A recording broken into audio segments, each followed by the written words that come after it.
Welcome to the Property Investors Podcast. Thanks so much for tuning in. Make sure you subscribe so you never miss an upload. You can catch us on Apple Podcasts, Spotify, and YouTube. Enjoy this week's show and don't forget to share it with all your friends. Hey, I'm Russell Leeds. What's happening? I'm Ricky Mandal. And welcome to the Property Investors Podcast. On this week's show, we're talking about how the government's autumn statement will affect property investors.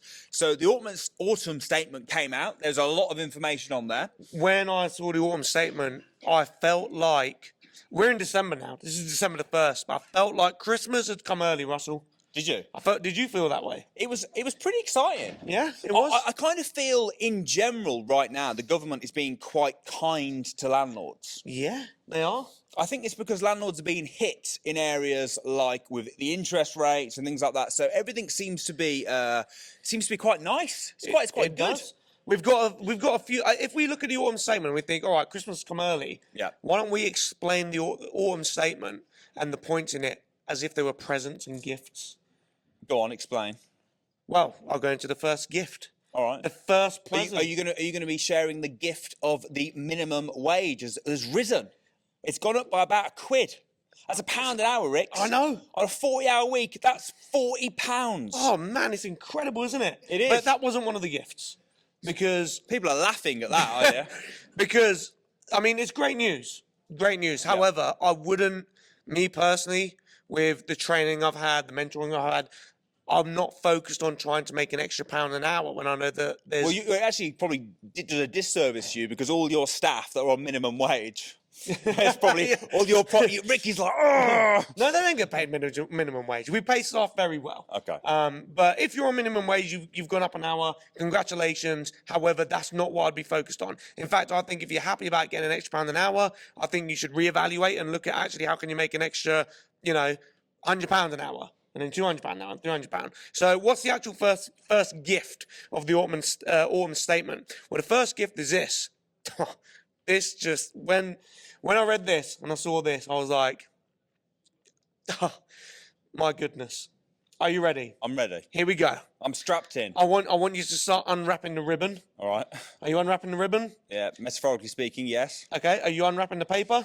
Just get on with it. Have you had a glimpse? Yep, seen it. Have you shaken it to guess what it is? Yep. Well, let me tell you what it is. First thing is this. Permitted development. You can convert a single let into a HMO through permitted development. You can already do that. Wait for it. All right. I'm opening the wrapper right now. You can also convert a commercial unit into a residential property. Yep. Okay? Are you ready for this? Go on. What you couldn't do was convert 2 flats into 1 house. The gift has been opened, you've opened the box, and suddenly the autumn statement says, now, with permitted development rights, you can convert 1 house. Hold on, let me rewind. I did, so didn't I? well, and then just got it completely wrong. Now on permitted development, you can now convert 1 house into 2 flats. Bang! It's like the worst permitted development ever.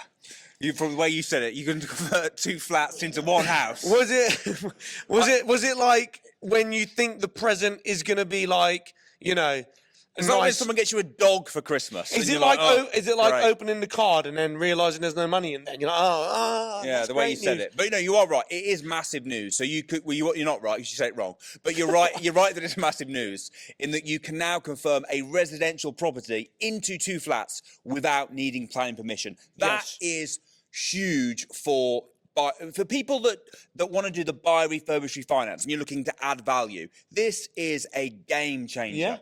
Yeah. So you're right. I mean, permitted development's been around quite a long time. The biggest ways that we've probably seen it used are the 2 that you mentioned. So the first is converting a residential house, which is classed as C3, into a HMO, which is C4. That was big. A lot of people have made a lot of money doing that. And the fact you can do it without planning permission is amazing. The other biggie is turning commercial units, so commercial units that are classed as E, into C3 residential. That's a game changer as well. But I would put this up there with those 2. Oh yeah, absolutely. I think most people that I've spoken to that haven't quite got experience and knowledge in property, and they say, "Oh, I want to do development, I want to do bar refurb, I want to take a house and split it into apartments." The reason that they don't do it is because of the planning. Yeah. That's what stops them from doing it. That's what holds them back. Yeah, and planning permission, it is a pain. You know, getting planning permission, it's a lot of hard work, it's a lot of time. Permitted development, taking the pain out of planning is massive. I did a little bit of digging to find a bit of information about how this might actually affect property investors, property entrepreneurs. So the average terrace house in the UK, because I think this would probably work best, I think the most value you'd get is from turning a terrace house into flats. So the average terrace house in the UK is £243,000. Now let's say you turn that into 2 flats. The average flat in the UK, so terrace house is 243. Let's ask the audience actually, what do you guys reckon? What's the average flat price in the UK if the average terrace is 243? What are you reckoning? 150? Any advances on 150? 160? 200? The average flat is £247,000. Right? Hold on, say that again. So the average terraced house Yes. in the UK right now, December 2023. Did you forget the year though? I did, yeah. It's December 2023 is £243,000. Correct. A flat, right now. Yeah. The average flat in the UK is £247,000. So it's worth more than the average terrace. Why do you think that is?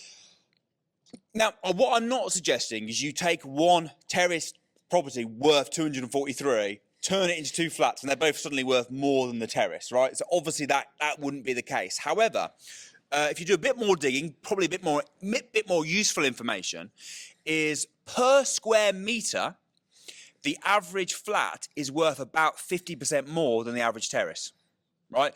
So what that means is just by turning a terrace house into flats, you're raising the value by around about 50%. And they also rent out for about 55% more per square metre than the average terrace. Yeah. So if you find the right properties, you can turn them into flats. You're not even having to find a wreck. No. Just finding a normal terraced house, and you're going to be raising the value on average, not by doing anything clever, not by finding a special area. On average, you're going to be raising the value by 50% and the rents by 55%. This is like insane. And you'll be getting a return quicker because if you're finding the property and then converting into flats, as long as it's a straight conversion, that would probably be quicker than doing a massive refurb on a house and changing everything. It's a quicker process. It is. It's just brilliant news. Like you say, it is like all your Christmases coming at once. Yeah. It is. And then you're getting rent from 2 separate properties. Yes, your rent's going up, your equity's going up. You can combine it with the buy refurbish finance. You can pull all your money back out. You can raise the value really easily. It's brilliant. So, I mean, what are the potential? We looked at all the positives. What are the potential negatives with permitted development? Well, I mean, I guess they could bring in a restriction at some point, certain restrictions around it. Yeah. So Article 4. Yeah, so Article 4, again, most people think of Article 4 when it comes to HMOs. So Article 4 it's actually, you think about, a lot of property investors just think Article 4 means you can't turn it into HMOs. That's not actually what Article 4 is.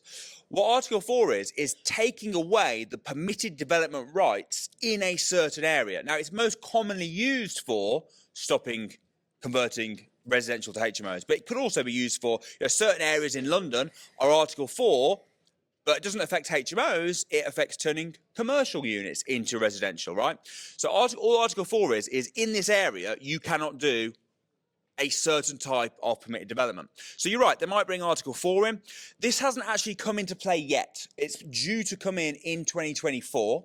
So they're going to be having discussions in early 2024, which will set out the rules. And there might be certain rules that are at play. So for example, they might say only certain properties you can't do it with. We don't know, right? I'll give an example. So you can, certain permitted development, you can extend, right? So you can, if you've got like a commercial unit, you can build flats above it. Or if you've got a house, a 3-story house, you can extend it and build a story above with no planning permission under permitted development. But then they have rules that say the property has to have been built before 2018, but after 1947. for example. Yeah. So there might be certain rules that come in that you can't do on every single house. But at the moment, it's looking like, they say all houses. So we'll have to wait and see. I'm going to be keeping an eye on it with interest. But whatever they do, the whole point of permitted development is because they want to encourage, in this case, more homes, right? So let's just go back to the Article 4 for a moment, because I've got a question. Go on. So if we go back to Article 4, where it takes away your permitted development rights, when you have a single let and you convert it to a HMO, they bring in Article 4 because they don't want any more HMOs now. They don't want people converting single lets to HMOs. Yes. Which means the price of a HMO in an Article 4 area now, it's got a premium, it goes up in value significantly. So do you think that will have the same effect with flats? So will this have an effect in the future if they bring in, if the area brings in Article 4, now it's like, okay, we don't want any more flats. So would that then make the flat price shoot through the roof? I don't think it'd have quite the same effect because with Article 4, they're trying to stop HMOs. Yeah. I imagine with this, if they're making Article 4, it'd be more like the commercial. It'd be more where they were trying to protect houses. Yeah. So I don't think it'd make flats shoot through the roof because they could just build more flats if there was space. Do you know what I mean? Yeah. I don't think it'd have quite the same effect. I think it might raise the value of family homes in the area. Yeah. Because if they're running out of less supply, and the demand will go up, right? So it might raise the property of. So this isn't coming into force yet. No. This is coming next year. Yes. So there'll be guidelines. Yes. That'll be set out. Do you have an idea of what you think might be in the guidelines? I imagine, for example, that they will say you can't do it with new build houses, because otherwise, what developers would do is get planning permission for 2 semis and then immediately turn it into 4 flats. Yeah. Right. So I imagine they'll say that. Although I don't know. They may not. That's the only one that sort of makes me think that will be a definite. I imagine you won't be able to change the external features of the building, so you won't be able to sort of add extra doors in for the other flat. I imagine that the current front door will be the communal entrance. Yeah. So I think it will work well. Do you know those flats or houses, sorry, where you walk in, you're straight onto the stairs? I think they'll probably work the best. Yeah. Because then when you go and you've got stairs, you turn left, that's the downstairs, or you go up the stairs for the upstairs. That will work great because then you can literally, front door, turn left is apartment 1, upstairs is apartment 2. Yeah. Yeah. So what we do know is, with this Christmas present, is there is an opportunity to convert a house into flats easily without going through planning permission, without lifting a shovel. I think for anyone that's a property investor, this could be an absolute game changer. Yeah, I think it's massive news. Merry Christmas. It wasn't you that gave it me. I know, I'm speaking on behalf of everyone. Okay, on behalf of the government. Yeah, Merry Christmas. Oh, thank you. You're welcome. Another thing that happened that they said that was good for property investors and the property market in general is they're actually increasing the rents for DSS tenants, right? So they've obviously got set rates. They're increasing that. It's the first time that's happened in 3 years. Now, we know house prices are going down a bit at the moment, but as a property investor, if the DSS tenants' rent goes up, house prices are going down, rents are going up, it's only good for your ROI, it's only good for your yields, etc. So I thought that was good news as well. And a third present. Go on. This is an exciting one. Are you ready? I love how when you said your point, you didn't like big it up like I did, like a Christmas. You said it. I'm going to create some suspense here. Well, are you then going to get it wrong? Actually, yeah. Well, that you're right. And also, you already know what the present is. Anyway, present number 3. Dun, dun, dun, dun, dun. 5% deposit mortgages have been extended for 18 months. That is good.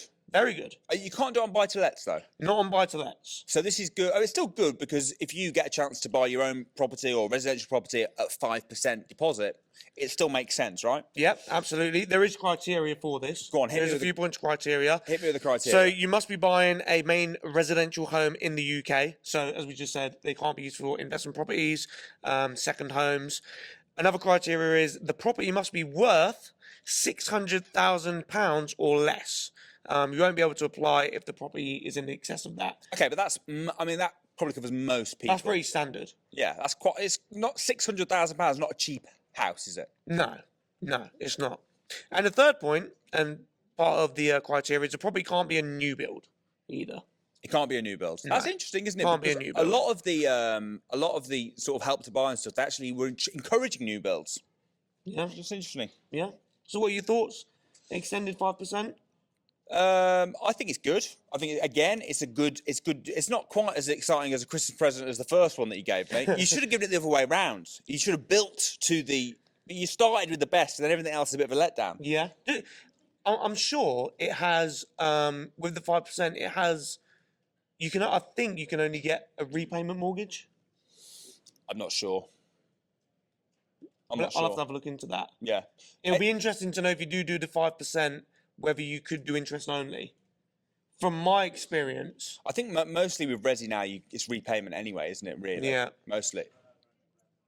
Yeah. I actually can't hear what you're saying, but it sounds interesting. We're just sat up here going, yeah, yeah, that makes sense. That makes sense. You're Googling away. This is like, if it was a proper podcast, he'd be in our ear now, and then we'd look like the intelligent ones. Yeah, yeah. We'd be like, oh, actually, if I remember rightly. Yeah. But you can say it a bit louder than we can hear you. That'd be great.